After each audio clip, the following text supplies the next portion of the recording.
రాష్ట్ర వ్యాప్తంగా సంచలనం సృష్టించిన ఆంధ్రజ్యోతి రిపోర్టర్ జగన్మోహన్ రెడ్డి హత్య కేసులో నిందితులను బెంగళూరు నుంచి కస్టడీలోకి తీసుకుని పోలీసులు రిమాండ్కి తరలించారు. చిత్తూరు జిల్లా పలమనేరు నియోజకవర్గంలోని వికోటలో గత నెల 28న ఆంధ్రజ్యోతి రిపోర్టర్ జగన్మోహన్ రెడ్డిని అతి దారుణంగా హత్య చేసిన విషయం తెలిసిందే. అయితే రిపోర్టర్ జగన్ ను హత్య చేసి నిందితులు బెంగళూరు పోలీస్ స్టేషన్ లో లొంగిపోయారు.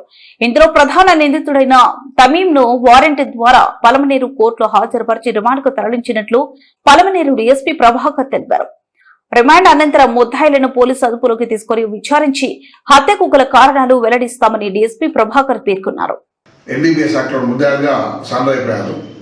వాళ్ళని మేము ఈ కేసుకు సంబంధించి బెంగళూరు ఇక్కడ పీటీవాడిని తీసుకొని అట్లాగే బెంగళూరు కోర్టులో కూడా దాన్ని అప్లై చేసి బెంగళూరు కోర్టులో కూడా పీటీవాడిని అప్రూవల్ తీసుకొని సబ్ జైలుకి ఇచ్చి దాన్ని సబ్ జైల్లో ముద్దాయిలను తీసుకొని వచ్చి పలమేరు జేఎఫ్సీ కోర్టులో ఈ కేసులో రిమాండ్ నిమిత్తము ప్రొడ్యూస్ చేయడం జరిగింది.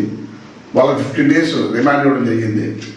ఇంకా నెక్స్ట్ మేము వాళ్ళను పోలీస్ కస్టడీలో తీసుకొని విచారించి ఇందులో ఉన్న నిజానిజాలని బయటపెడతాం.